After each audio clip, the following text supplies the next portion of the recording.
చిలకలూరుపేటలో ఏదైతే వైఎస్ఆర్ కాంగ్రెస్ పార్టీ నాయకురాలు మాజీ మంత్రివర్యులు ఒక బీసీ మహిళ విషయంలో చిలకలూరుపేట రూరల్ సిఐ గారు సుబ్బరాయుడు గారు ప్రవర్తించిన తీరు, ఎంపీటీసీ విషయంలో కంతేరు ఎంపీటీసీ విషయంలో అక్కడ పోలీసు వారు అర్ధరాత్రి ఆ దళిత మహిళల్ని అరెస్ట్ తీసుకుపోయిన తీరు, ఇది రెండు కూడా వైఎస్ఆర్ కాంగ్రెస్ పార్టీ కావచ్చు యావత్ మహిళా లోహం ఖండిస్తూ ఉంది, తీవ్రంగా ఖండిస్తూ ఉంది. ఎందుకంటే మహిళల పట్ల ఈరోజు మోడీ గారు కావచ్చు, ఈ భారతదేశంలో ప్రతి ఒక్కరు కూడా మహిళకి ప్రత్యేకమైన గౌరవం, సమాజంలో ఒక గుర్తింపు గౌరవాన్ని తీసుకొస్తున్నాం.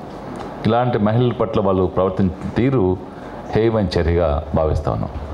ఈ డైవర్షన్ పాలిటిక్స్ ఎక్కడ కూడా ప్రజలు ఏదైతే చంద్రబాబు నాయుడు గారు ఎన్నికల ముందు చెప్పారో వాటిని నెరవేర్చకుండా, వాటిని ప్రజలకు అందించకుండా, ప్రజలు వాటి మీద ఆలోచన చేస్తారేమని ఇలాంటి గొడవలు సృష్టించడం, డైవర్షన్ పాలిటిక్స్, ఇలాంటి వ్యవహారాలు చేయడం, ప్రజల యొక్క దృష్టిని ఆ వైపు మళ్లించడం, ఈ కథ జరుగుతుంది తప్ప ఇంకోటి జరగట్లేదు.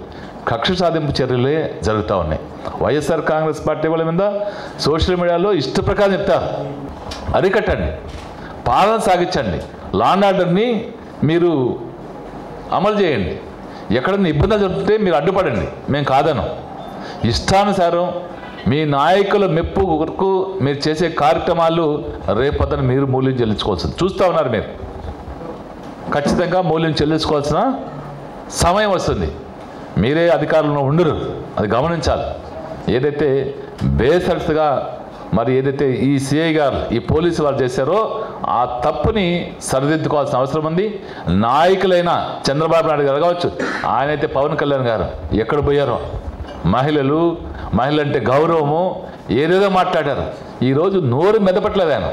ఈరోజు ఈ రాష్ట్రంలో జరిగే దుర్మార్గాల్ని ఏ ఒక్కటి కూడా నోరు మెదిపి మాట్లాడట్లేదు ఆయన. ఇలాంటి సందర్భంలో ఈ మహిళల పైన మీరు చేసే అరాచకం ఈ రాష్ట్రంలో మంచిది కాదు. ఇక్కడైనా మానుకోవాలి. మహిళల పట్ల సభ్యతగా ప్రవర్తించాల్సిన అవసరం ఉందని తెలియజేస్తూ